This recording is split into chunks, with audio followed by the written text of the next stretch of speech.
সুপ্রিয় দর্শক, আসসালামু আলাইকুম। নিউজ 24 এর দুপুরের সংবাদে আপনাদেরকে স্বাগতম। প্রথমেই জানিয়ে দিচ্ছি সংবাদ শিরোনাম। শ্যালককে উপজেলা চেয়ারম্যান বানাতে প্রতিমন্ত্রী পলকের যত কাণ্ড। চিত্রনায়িকা পরিমণির বিরুদ্ধে অভিযোগের সত্যতা পেয়েছে পিবিআই। সরকারের জুলুমের বিরুদ্ধে রুখে দাঁড়াতে হবে আহ্বান মির্জা ফখরুলের। গুলিতে আহত সেই ছাত্রলীগ নেতার মৃত্যু, সড়ক অবরোধ করে বিক্ষোভ। এতক্ষণ শুনছিলেন সংবাদ শিরোনাম। পুরো খবর পেতে ভিডিওটি শেষ পর্যন্ত দেখুন। সর্বশেষ সংবাদ পেতে চ্যানেলটি সাবস্ক্রাইব করুন। এবার বিস্তারিত। শ্যালককে উপজেলা চেয়ারম্যান বানাতে প্রতিমন্ত্রী পলকের যত কাণ্ড। আসন্ন নাটোরের সিংড়া উপজেলা পরিষদের নির্বাচনে সরাসরি হস্তক্ষেপের অভিযোগ উঠেছে তথ্য ও যোগাযোগ প্রযুক্তি প্রতিমন্ত্রী ও নাটোর ৩ আসনের সংসদ সদস্য জুনায়েদ আহমেদ পলকের বিরুদ্ধে। নিজের শ্যালক উপজেলা আওয়ামী লীগের যুগ্ম সাধারণ সম্পাদক ও শেরকোল ইউনিয়ন পরিষদের চেয়ারম্যান লুৎফুল হাবিব রুবেলকে বিনা প্রতিদ্বন্দ্বিতায় জিতিয়ে আনতে বাকি প্রার্থীদের নির্বাচন থেকে সরে দাঁড়ানোর নির্দেশ দিয়েছেন তিনি। এর জন্য উপহার হিসাবে এক প্রার্থীকে দিয়েছেন কোটি টাকার পুকুর। অন্যদিকে আদেশ না মানায় তার শ্যালকের ঘনিষ্ঠদের হাতে অপহরণ ও নির্যাতনের শিকার হয়েছেন আর এক প্রার্থী। উপজেলা পরিষদে প্রথম ধাপের নির্বাচন হবে ৮ মে। এ ধাপেই হতে যাচ্ছে নাটোরের সিংড়া উপজেলা পরিষদের নির্বাচন। তফসিল ঘোষণার পর তাই নিয়ম অনুযায়ী গণসংযোগ শুরু করেন ৫ চেয়ারম্যান পদপ্রার্থী। উপজেলা জুড়ে ছিল নির্বাচনী আমেজও, কিন্তু হঠাৎ থমকে যান ৩ প্রার্থী। মাঠে টিকে থাকেন কলম ইউনিয়ন আওয়ামী লীগের সদস্য দেলোয়ার হোসেন এবং উপজেলা আওয়ামী লীগের যুগ্ম সাধারণ সম্পাদক লুৎফুল হাবিব রুবেল। এলাকাবাসী জানান, উপজেলা পরিষদের পরবর্তী চেয়ারম্যান হতে নির্বাচনী মাঠে নেমেছিলেন উপজেলা যুবলীগের সাবেক সভাপতি কামরান হাসান কামরুল, উপজেলা আওয়ামী লীগের সহ সভাপতি ইউপি চেয়ারম্যান জাহেদুল ইসলাম ভোলা, পৌর আওয়ামী লীগের সাধারণ সম্পাদক সাজ্জাদ হোসেন ও কলম ইউনিয়ন আওয়ামী লীগের সদস্য দেলোয়ার হোসেন। কিন্তু নিজের শ্যালককে বিনা প্রতিদ্বন্দ্বিতায় জেতাতে বাকি প্রার্থীদের নির্বাচন না করার নির্দেশ দেন প্রতিমন্ত্রী পলক। সেজন্য একজনকে পুকুর উপহার দিয়েছেন বলেও অভিযোগ উঠেছে। তবে বেঁকে বসেন চেয়ারম্যান পদপ্রার্থী দেলোয়ার হোসেন। প্রতিমন্ত্রীর নির্দেশ অমান্য করে মনোনয়নপত্র জমা দেওয়ায় গত ১৫ এপ্রিল সোমবার তাকে গাড়িতে তুলে নিয়ে মারধর করেছেন লুৎফুল হাবিবের ঘনিষ্ঠরা। এখন তিনি রাজশাহী মেডিকেল কলেজ হাসপাতালে চিকিৎসাধীন। এ ঘটনায় গ্রেপ্তার যুবলীগ নেতা সুমন আহমেদ মঙ্গলবার সন্ধ্যায় নাটোরের অতিরিক্ত চিফ জুডিশিয়াল ম্যাজিস্ট্রেট আদালতে ১৬৪ ধারায় দেওয়া জবানবন্দিতে বলেছেন, প্রতিদ্বন্দ্বী প্রার্থী লুৎফুল হাবিবের পক্ষ নিয়েই তারা দেলোয়ার হোসেনকে অপহরণ ও মারধর করেছেন, যার ভিডিও ফুটেজ ভাইরাল হয়েছে। চিত্রনায়িকা পরিমণির বিরুদ্ধে অভিযোগের সত্যতা পেয়েছে পিবিআই। ঢাকার সাভারের বোট ক্লাবের পরিচালক নাসির উদ্দিন মাহমুদকে মারধর, হত্যা চেষ্টা, ভাঙচুর ও ভয়ভীতি দেখানোর মামলায় আলোচিত চিত্রনায়িকা পরিমণির বিরুদ্ধে অভিযোগের সত্যতা পেয়েছে পুলিশ ব্যুরো অব ইনভেস্টিগেশন।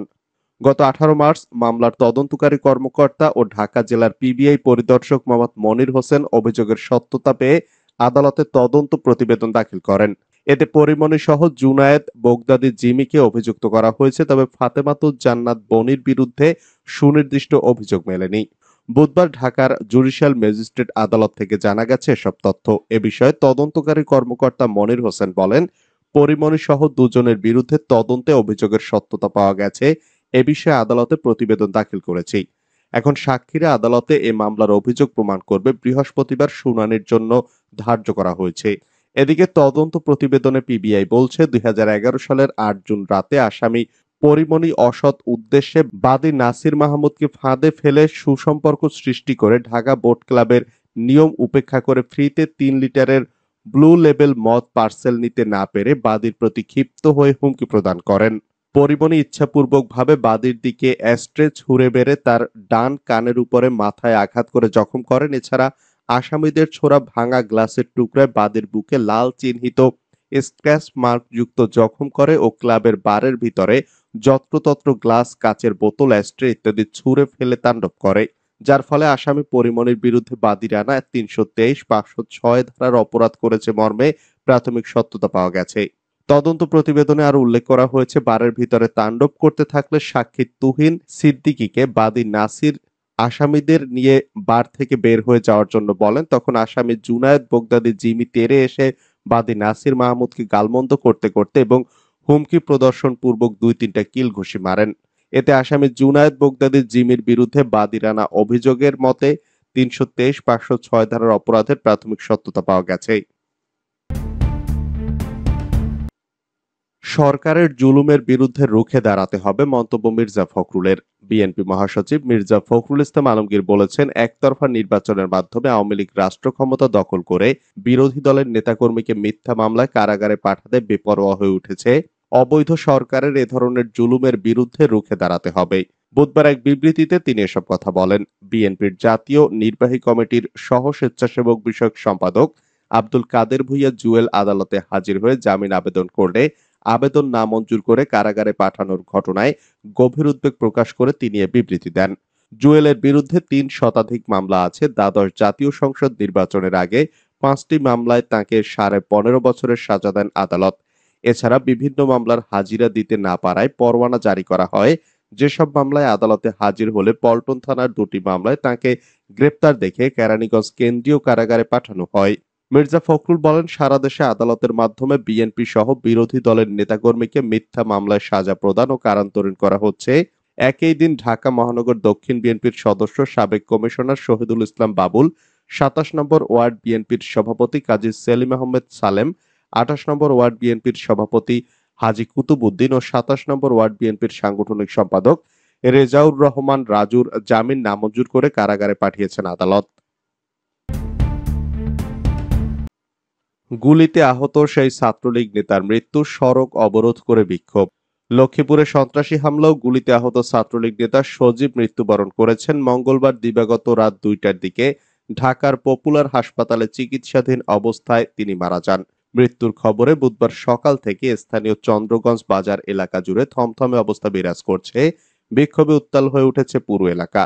খণ্ড খণ্ড মিছিল নিয়ে বাজারে জড়ো হতে থাকে দলীয় নেতাকর্মীরা। এ সময় সড়ক অবরোধ করে বিক্ষোভ করে তারা। পরে পুলিশ গিয়ে পরিস্থিতি নিয়ন্ত্রণে আনে।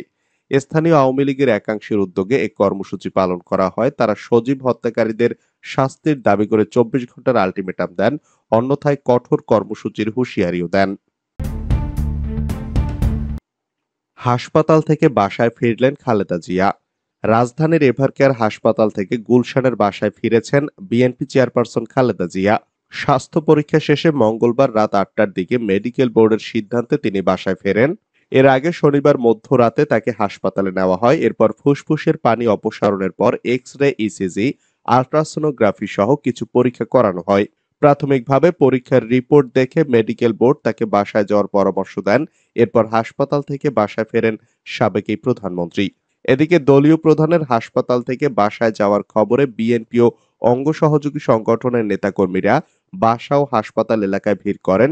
বাসায় যাওয়ার পথে নেতাকর্মীরা খালেদা জিয়ার গাড়িবহরের সঙ্গে থেকে তার মুক্তি চেয়ে নানা স্লোগান দেন। সন্ধ্যা ৭:১৫টার দিকে হাসপাতাল থেকে রওনা দিয়ে রাত ৮টার দিকে গুলশানের ভাড়া বাসা ফিরোজায় পৌঁছান খালেদা জিয়া।